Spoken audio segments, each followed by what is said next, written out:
नमस्कार साहब, संदेश से मैं अनिल कौशिक। न्यूज़ बुलेटिन 7 बजे में आप सभी दोस्तों का स्वागत है।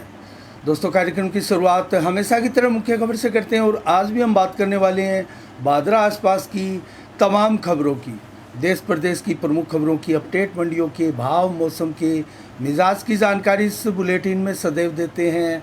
आज भी देंगे। आज रविवार है, अधिकांशतः मंडियों में भाव नहीं होते हैं, तो इसलिए आज हम मौसम के मिजाज तक इस बुलेटिन को सीमित रखेंगे। और आज भी भादरा की राजनीतिक घटनाक्रम जो है वो एकाएक दोस्तों बढ़ने भी लगे हैं और कांग्रेस टिकट को लेकर तो हालात मारामारी तक पहुंच चुके हैं। यहाँ के स्थानीय नेता जयपुर दिल्ली तक के दौरे लगाने पर मजबूर हो गए हैं। उसकी पूरी विस्तार से आपको आज रिपोर्ट देने वाले हैं। और कांग्रेस की टिकट में किस किस के नाम पर पिछले 2 दिनों से तरह तरह की चर्चाएं अफवाहों के रूप में उड़ी हुई है, वो अफवाह है या इसमें कुछ सच्चाई है, उसके बारे में भी आपको विस्तार से बताएंगे। और आज एक किस नेता ने स्पष्टीकरण दिया है अपने कांग्रेस टिकट नहीं मांगने के, उसके बारे में भी बताएंगे।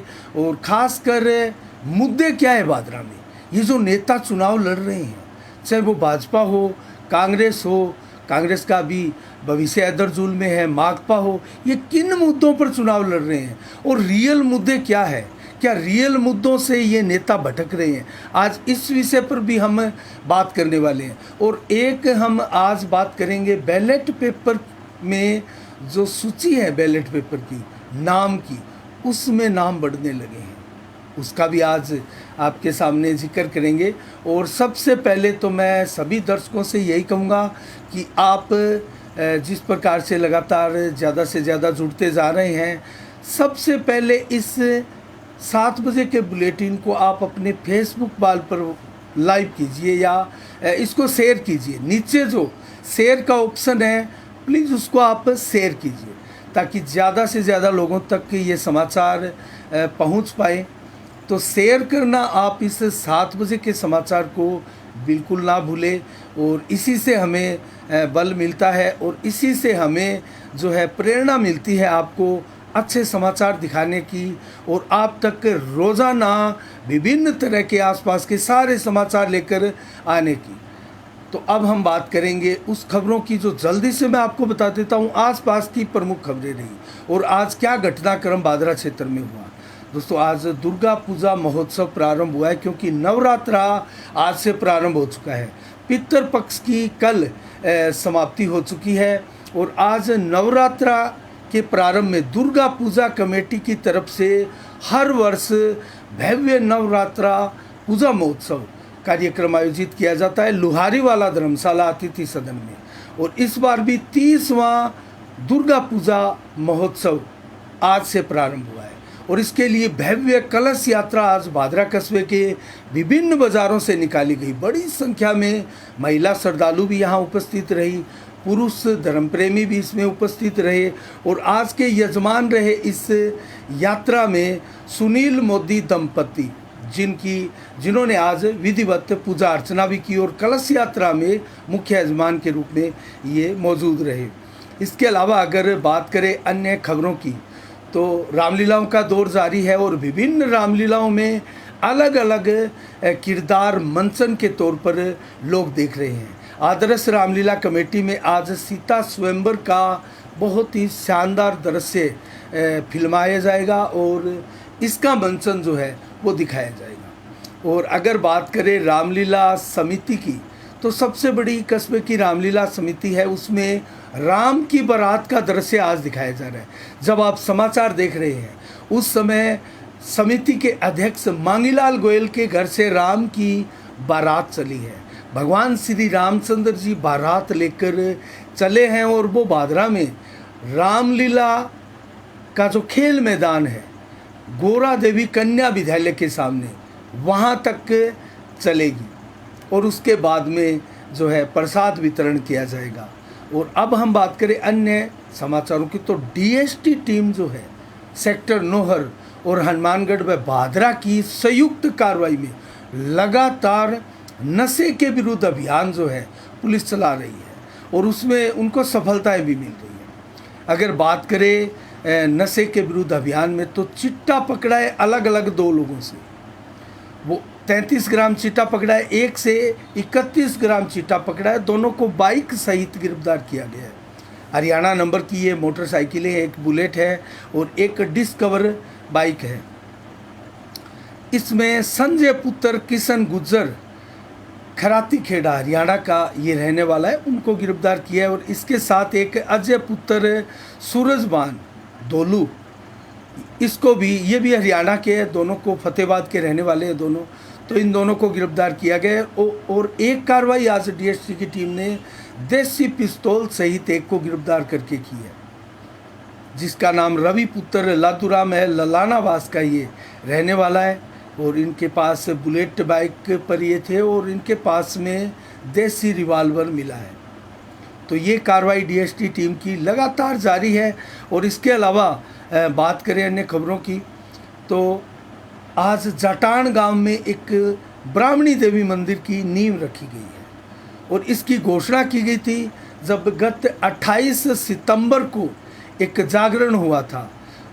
और ये जागरण हुआ था भूमिया दादा वाटिका में, और वहीं घोषणा हुई थी कि ब्राह्मणी देवी का मंदिर जो है वो पोलूराम लखोटिया पुत्र मूलचंद लखोटिया के द्वारा बनाया जाएगा। उसकी आज नींव रखी गई और संस्था के अध्यक्ष रोहतास लखोटिया ने प्रशंसा की, सराहना की इस दानदाता परिवार की और आज नींव रखी गई। इस अवसर पर बड़ी संख्या में ग्रामीण जन भी मौजूद रहे। अब बात करें हम अन्य खबरों की, तो हम आज नेताओं के जनसंपर्क अभियान की बात करते हैं।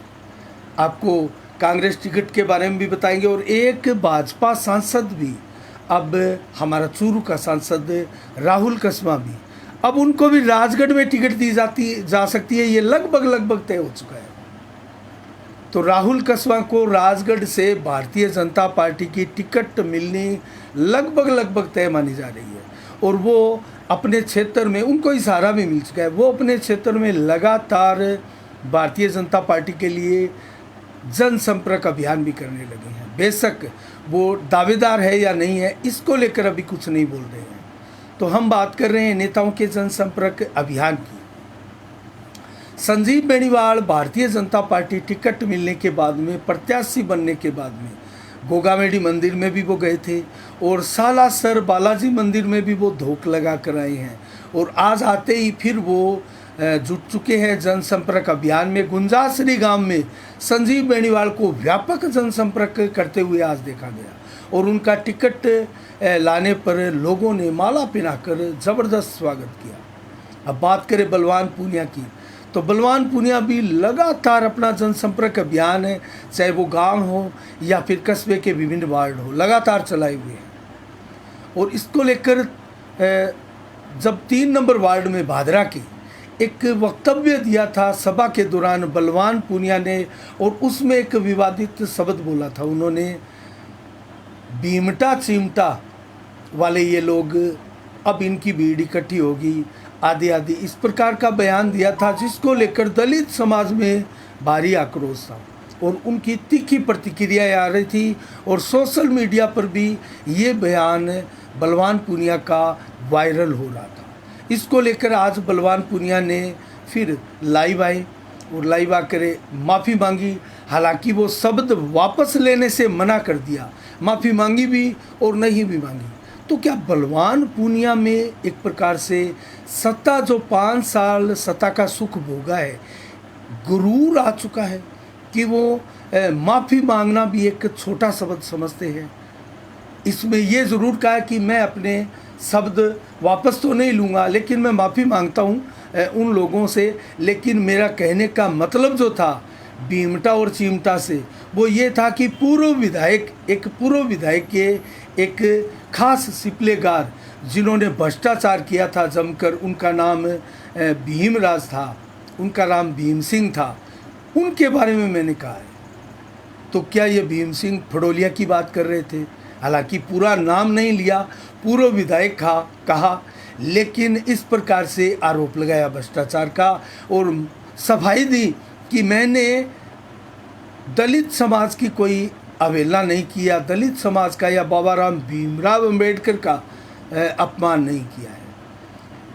तो ये सफाई देते हुए आज बलवान पुनिया लाइव आए थे। और अब हम बात करें एसपी सिंह की, तो जनसंपर्क अभियान बिल्कुल अब रुक चुका है, क्योंकि टिकट संजीव बेनीवाल को मिल चुकी है। अब कल 16 अक्टूबर को अपने निजी कार्यकर्ताओं की एक बैठक बुलाई है राजस्थान जनचेतना भवन में, जो कि डॉक्टर सुरेश चौधरी का बनाया हुआ एक संगठन है। उस कार्यालय में बैठक होगी अपने परिवारजनों के साथ, उस खास निजी कार्यकर्ताओं के साथ। उसमें क्या निर्णय लिया जाता है, कस्बे के लोगों की इस पर नज़र रहेगी, हमारी भी नज़र है। तो एसपी सिंह क्या हिम्मत कर पाते हैं मैदान में उतरने की, बागी के रूप में या किसी और टिकट के रूप में या किसी भी तरह, ये देखने वाली बात है। अब बात करें जयदीप डूडी की, तो उनके नाम की भी चर्चा है कि वो कुछ ना कुछ बड़ा कर सकते हैं। और उन्होंने एक छोटे से वीडियो में, मैसेज में, संदेश में क्षेत्र के नाम जो दिया, अपने कार्यकर्ताओं को दिया, उसमें कहा कि कार्यकर्ताओं को निराश होने की ज़रूरत नहीं है, हम जल्द ही एक बहुत बड़ा सम्माननीय डिसीजन लेने वाले हैं। तो वो डिसीजन क्या होगा? और 20 अक्टूबर को स्वर्गीय लालचंद डूडी की पुण्यतिथि है, क्या उसमें जयदीप डूडी कोई बड़ा डिसीजन ले सकते हैं? ये उस पर निर्भर होगा कि उस कार्यक्रम में भीड़ कितनी इकट्ठी होती है। अगर भीड़ इकट्ठी होती है, मैदान में उतरते हैं, तो विचार विमर्श करेंगे। लेकिन सबसे पहले हम ये तो देख लें कि जयदीप डूडी मैदान में बागी बनकर उतरते भी हैं या नहीं। हाँ, उनके परिवार से कार्तिकेय डूडी ने एक बैठक करके, सम्मेलन करके ताल ठोक दिया कि आरएलपी की टिकट से वो चुनाव लड़ने वाले हैं, डूडी परिवार की तरफ से। तो डूडी परिवार में, हालांकि जयदीप डूडी ने कहा कि मैंने कोई घोषणा नहीं की, समर्थन की, मैं भाजपा का नेता हूं, भाजपा का कार्यकर्ता हूं, भाजपा में रहूंगा। शोभा सिंह डूडी ने भी ये घोषणा की कि मैं कांग्रेस की नेत्री हूं, कांग्रेस की कार्यकर्ता हूं, कांग्रेस में रहूंगी। संदीप डूडी ने कहा कि मैं भाजपा का हूं, भाजपा में रहूंगा, और संजीव बेनीवाल को टिकट मिली है, उनके साथ रहूंगा। तो परिवार में अभी अलग अलग गुट दिखाई दे रहे हैं, लेकिन कैसे पार पड़ेगी और 20 अक्टूबर को क्या होता है, इस पर पूरे क्षेत्रवासियों की नज़र है। तो हमारी भी नज़र है, हम देखेंगे क्या होने वाला है। अब हम बात करें राजेंद्र जलंधरा की, वो क्या करने वाले हैं? क्या वो निर्दलीय चुनाव लड़ेंगे? उन्होंने कांग्रेस टिकट के लिए दावेदारी की थी, लेकिन वो तैयारी कर रहे हैं दोस्तों निर्दलीय चुनाव लड़ने की। पहले वो तैयारी कर रहे थे आम आदमी पार्टी से, फिर चर्चा आई कि वो बसपा की टिकट ला सकते हैं। तो बसपा की टिकट कौन ला रहे हैं, इसके बारे में भी हम आपको बताएंगे। राजेंद्र जलंधरा लगभग सिखरोडी गांव में उनकी आज जनसभा रही और लगातार जनसंपर्क अभियान कर रहे हैं, और ये संकेत कर चुके हैं कि वो चुनाव लड़ने वाले हैं। तो बैलेट पेपर भी बताएंगे उसकी संख्या कितनी हो गई है। अब बात करते हैं आम आदमी पार्टी के महंत रूपनाथ की, उनका चुनावी अभियान कैसा चल रहा है।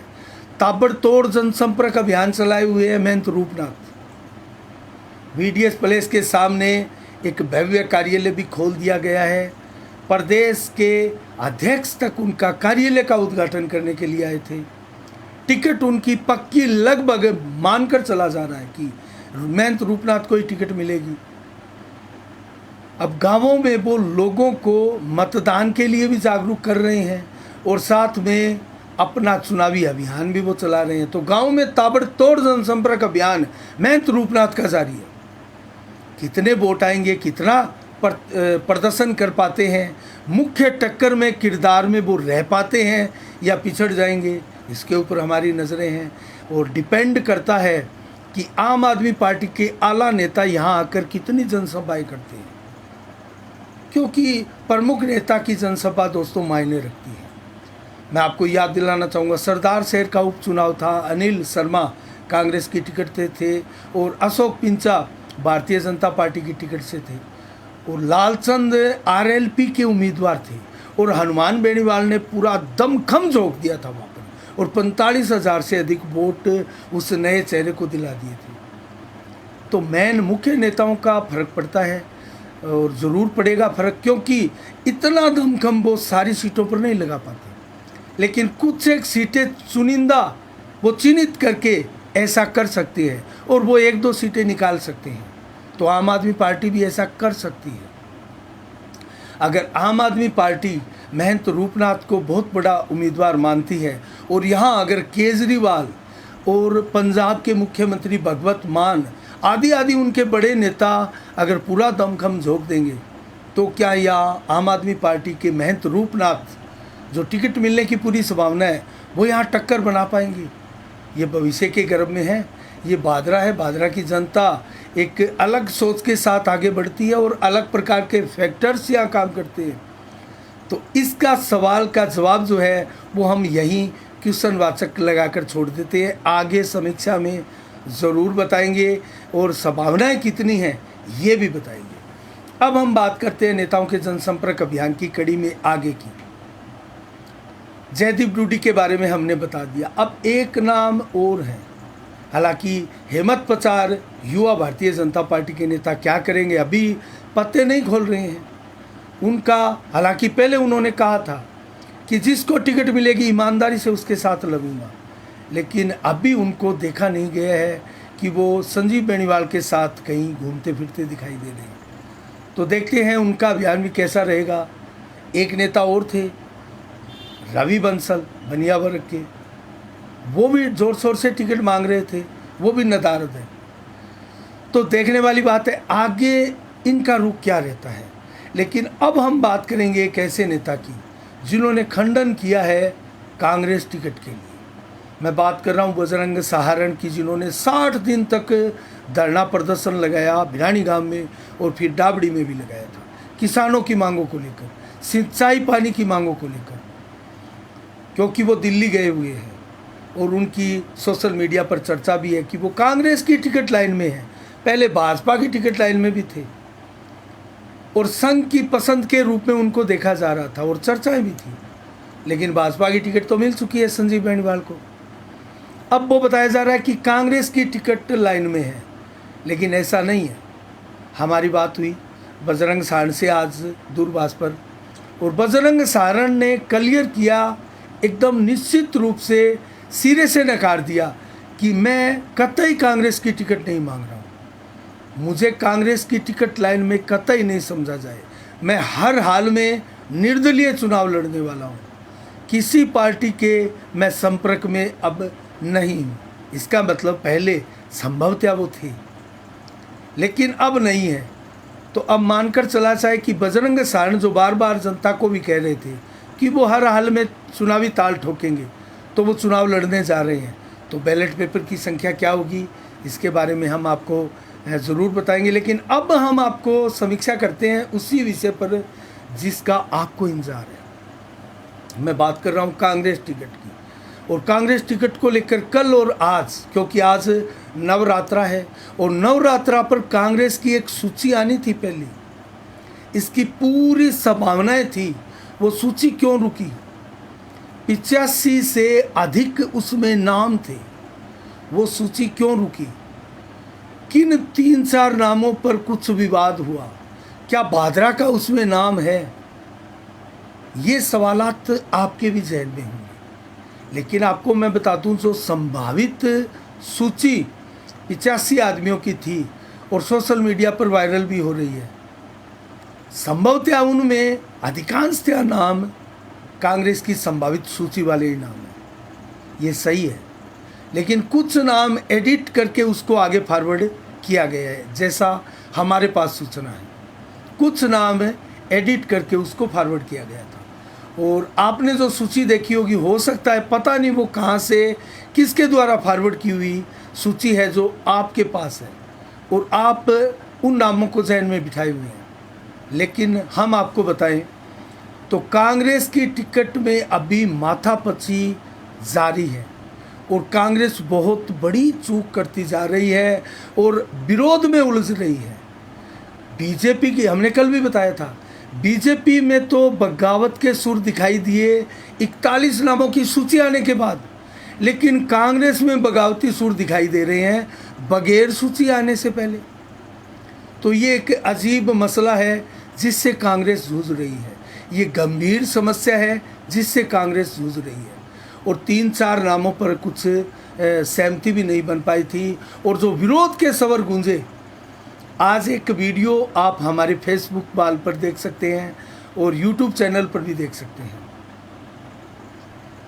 हमारे चैनल पर भी फेसबुक पर देख सकते हैं, जिसमें एक नेता से मिलने के लिए, अंदर आला कमान से बात करने के लिए कांग्रेस टिकट दावेदारों की सैकड़ों की संख्या में लंबी दावेदारी है, लंबी लाइन लगी है। और उस लाइन में बादरा के भी कुछ नेता दिखाई दे रहे हैं। आप वो वीडियो देखिएगा, हमारे फेसबुक पेज पर हैं।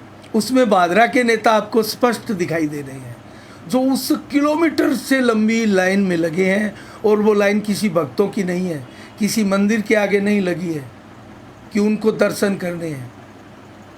वो लाइन लगी है अपनी बात कहने के लिए, जो कि प्रशासन ने एक सिस्टम बनाया हुआ था और लोगों ने उसको वायरल कर रखा है कि अशोक गहलोत अभी बाहर आने वाले हैं और उनसे मिलने वालों की ये लाइन है।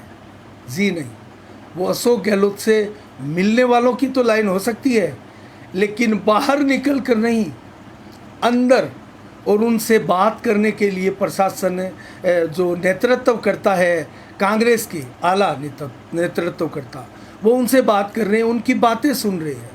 और उसके बाद में उनको पता नहीं क्या लालीपाप दी जाएगी या उनको आश्वासन दिया जाएगा, फिर वो अपने अपने घर चले जाएंगे या फिर प्रदर्शन उग्र करेंगे अपने समर्थकों के साथ। वीडियो में दिखाई देगी वो लाइन, दोस्तों सभी दावेदारों की लाइन है। आपको आश्चर्य होगा ये चीज़ जानकर। और कांग्रेस की सूची कब आएगी ये मैं आपको बताऊं तो मात्र कल के दिन में कांग्रेस की सूची आ सकती है। आज आनी थी, कुछ विवाद हुआ, लेकिन अभी भी डिसीजन नहीं हो पा रहा है। बगावती तेवरों के चलते कांग्रेस मुश्किल में है।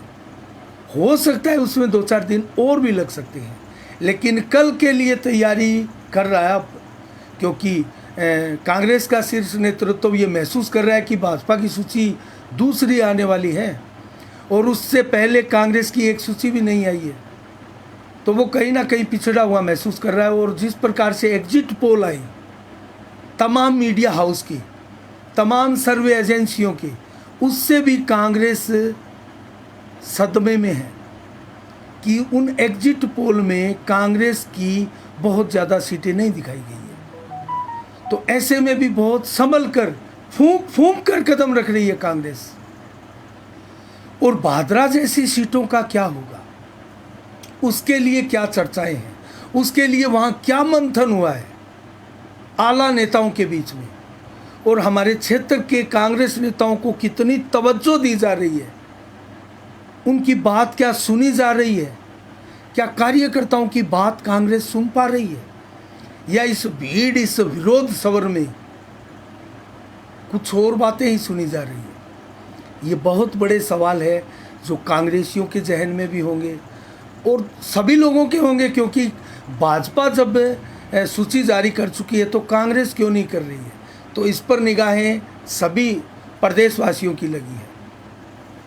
तो ऐसे में क्या होगा और भाजपा की भादरा के लिए क्या सुना है, क्या पुख्ता खबर है, वो मैं आपको बताऊं तो आपको आश्चर्य भी होगा और कांग्रेसियों को मायूसी भी होगी। लेकिन खबर हमारे पास जो सूत्रों से है वो बताने का हमारा फर्ज है। बेशक कांग्रेसियों में मायूसी हो, वो प्रयास और ज़्यादा तेज़ करेंगे। अभी बाजी उनके हाथ में है, क्योंकि अभी टिकट की घोषणा भादरा के लिए नहीं हुई है और ना ही नौर के लिए, तारनगल के लिए, राजगढ़ के लिए हुई है।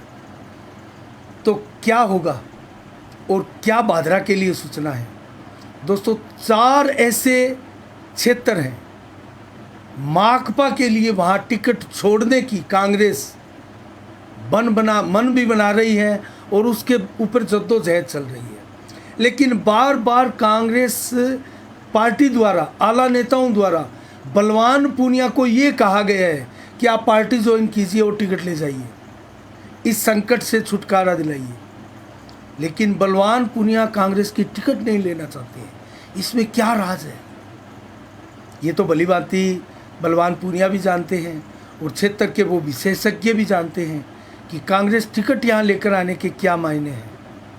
लेकिन हमारी अगर आप राय मानेंगे और हमारा अगर आप मत अपने उस विचारों में समाहित करेंगे तो दोस्तों कांग्रेस पार्टी की टिकट बलवान पूनिया के लिए एक जीवनदायिनी चीज़ है राजनीति में अपना वजूद बरकरार रखने के लिए, क्योंकि माकपा का कहीं वजूद दिखाई नहीं देता है और माकपा में अब शीर्ष नेतृत्व की भी लड़ाइयाँ चल रही है। अमरा राम के साथ भी बलवान पूनिया की खींचातान चल रही है। तो ऐसे में माकपा दूसरी टिकट यहाँ दे सकती है, लेकिन उनके खाते में वोट कितने आएंगे और क्यों बलवान पूनिया यहाँ कांग्रेस की टिकट साइलेंट रखवा रहे हैं। तो क्या अंत में जब लास्ट डिसीजन होगा तो इस चीज़ पर भी बन सकता है, क्या संभावना, क्या विकल्प है कि कमज़ोर से कमज़ोर प्रत्याशी को भादरा में कांग्रेस की टिकट दी जाए ताकि बलवान पूनिया को फायदा हो। बलवान पूनिया भी खुश, कांग्रेस भी खुश और कांग्रेसियों को भी यहाँ जवाब दे दिया कि हमने टिकट यहाँ दे दी है। तो क्या ऐसा डिसीजन कांग्रेस करने वाली है? ये इन सभी चीज़ों पर मंथन चल रहा है दरअसल। लेकिन बलवान पूनिया अगर चाहेंगे तो वो कांग्रेस की टिकट ला सकते हैं, बहुत नज़दीक है, सबसे ज़्यादा नज़दीक है। अब मैं उन नेता की बात करूं जिनके नाम की चर्चाएं चल रही हैं, उनमें ज्ञान सिंह चौधरी की चर्चा पिछले 4-5 दिनों से चल रही है कि वो टिकट के बहुत नज़दीक है। प्रेस कॉन्फ्रेंस की भी बात आ रही थी, फिर कुछ विजोग पड़ा होगा, वो नहीं कर पा रहे क्योंकि उनको भी फिर कोई पुख्ता सूचना नहीं मिल पा रही होगी और जो पुख्ता थी वो फिर कच्ची हो गई होगी, क्योंकि अभी मंथन का दौर चल रहा है कांग्रेस में। एक नाम सुखदेव सिंह शेखावत का भी चल रहा है, वो भी दावे कर रहे हैं कि कांग्रेस टिकट के वो बेहद नज़दीक है। और एक नाम और है, सबसे बड़ा नाम दयानंद बेरवाल का, वो भी आश्वस्त है कि कांग्रेस अपने सच्चे सिपाही को टिकट देगी। और एक चर्चा और है कांग्रेस टिकट के लिए, महिला प्रत्याशी यहाँ घोषित करने के लिए। और उस महिला प्रत्याशी किसके ऊपर मोहर लग सकती है? क्या शोभा सिंह डूडी या फिर राजेश्वरी देवी या फिर गीता कसवा?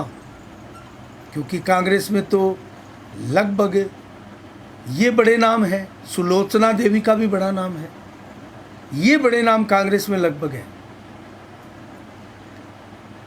तो इनमें से क्या कोई उम्मीदवार कांग्रेस बना सकती है?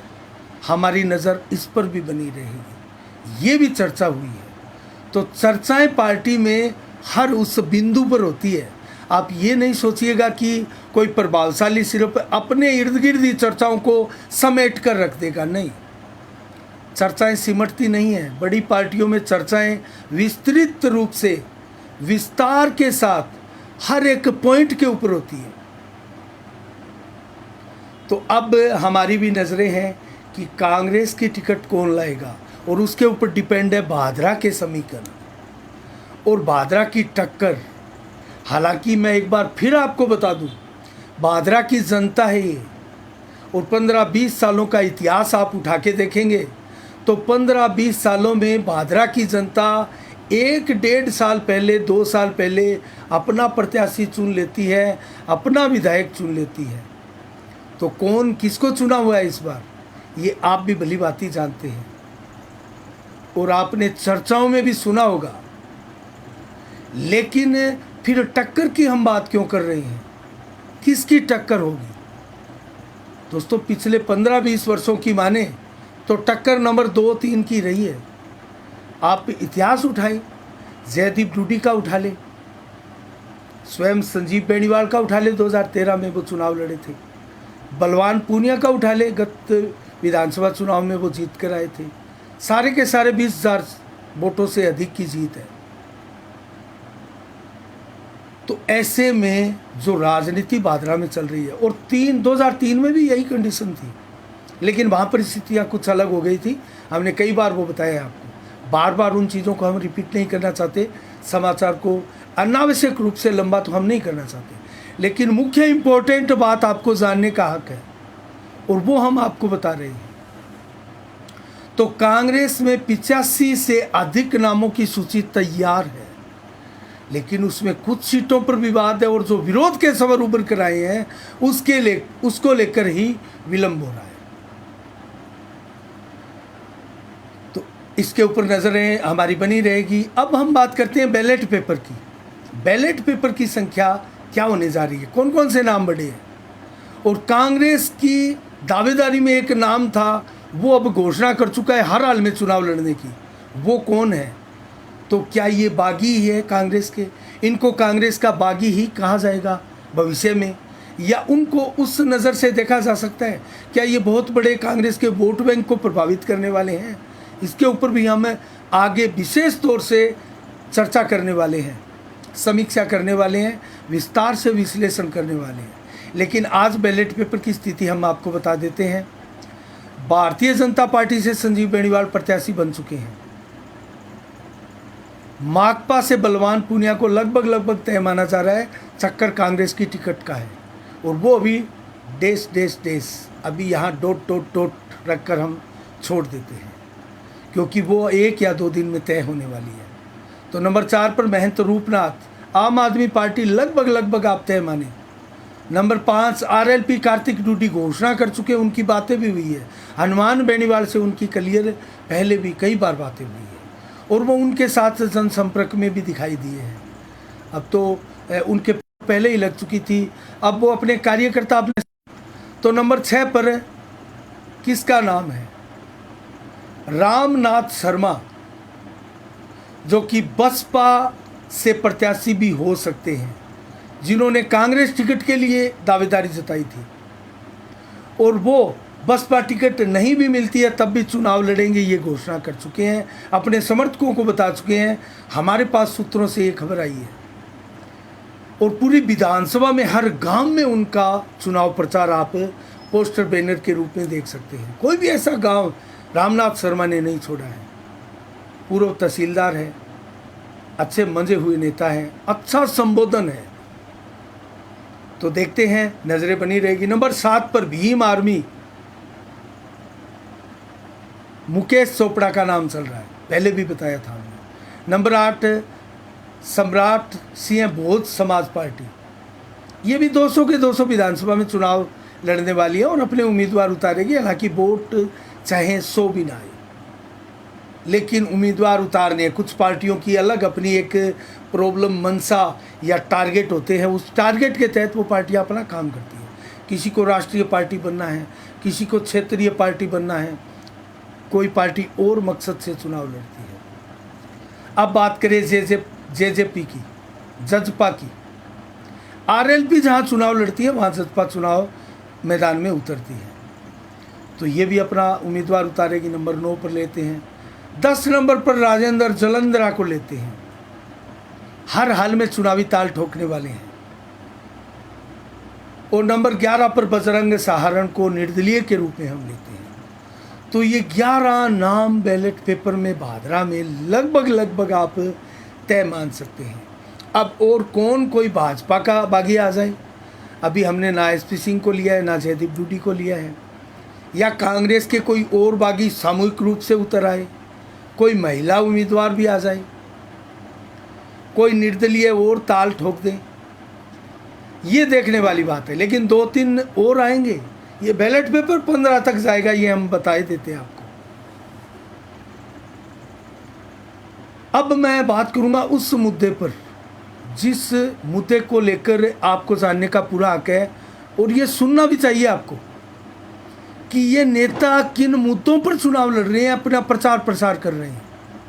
ये बहुत इंपॉर्टेंट है किसी क्षेत्र के लिए, किसी पार्टी के लिए, किसी निर्दलीय उम्मीदवार के लिए, कि वो किन मुद्दों को लेकर जनता के बीच जा रही है और जनता उन मुद्दों को लेकर क्या सोच रही है, जनता की सोच क्या है उन मुद्दों के ऊपर।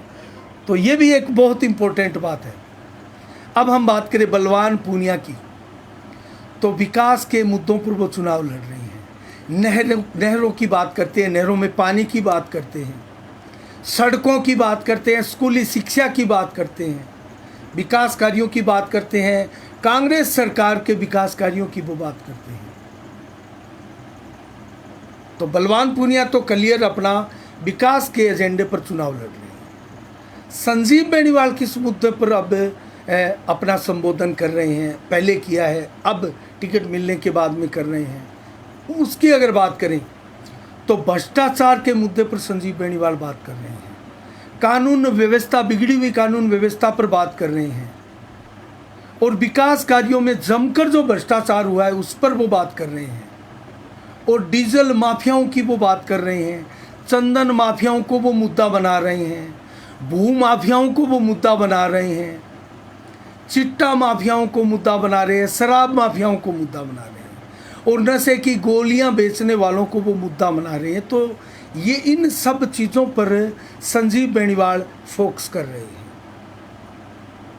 घेर रहे हैं बलवान पूनिया को। लेकिन जनता की नज़र में ये मुद्दे कितने गले उतरेंगे जनता के, ये देखने वाली बात है। लेकिन अन्य नेताओं की अगर करें तो बजरंग सहारण भी चुनाव लड़ रहे हैं, वो किसानों के मुद्दे पर चुनाव लड़ रहे हैं, वो सिंचाई पानी के मुद्दे पर चुनाव लड़ रहे हैं, वो फसल बीमा पर चुनाव लड़ रहे हैं, वो शहर की समस्याओं पर भी चुनाव लड़ रहे हैं।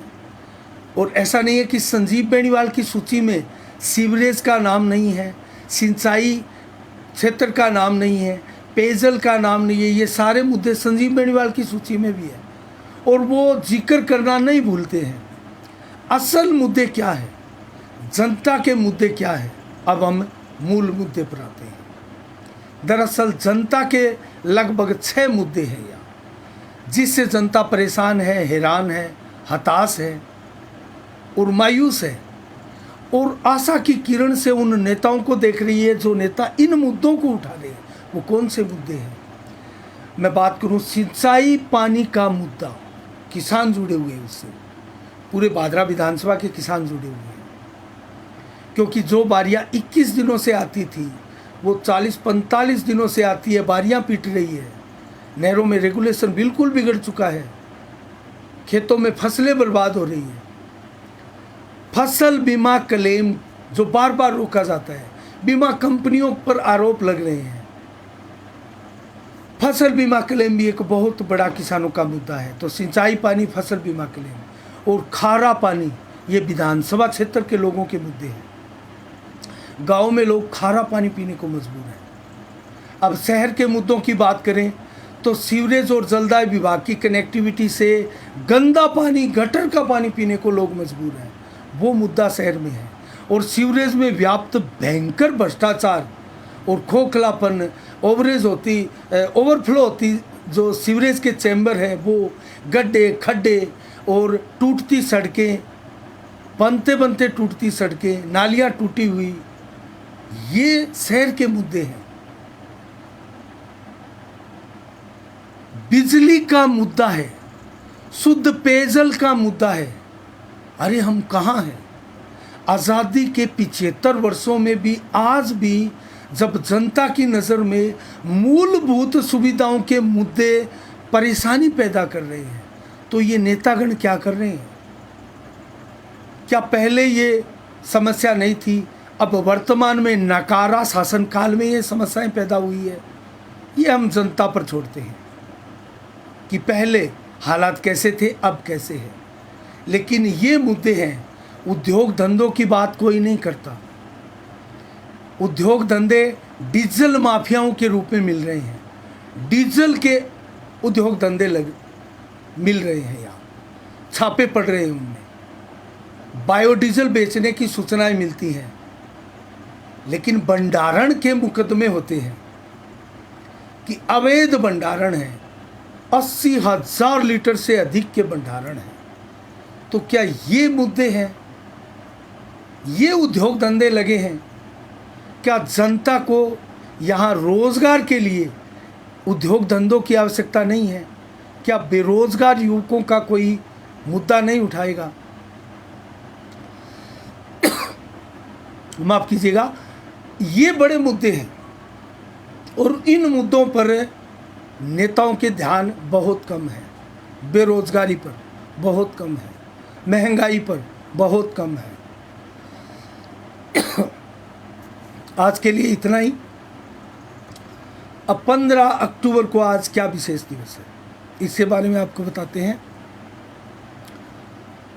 Missile man APJ Abdul Kalam 1931 में आज के दिन जन्म हुआ था और वो देश के 11वें राष्ट्रपति रहे हैं।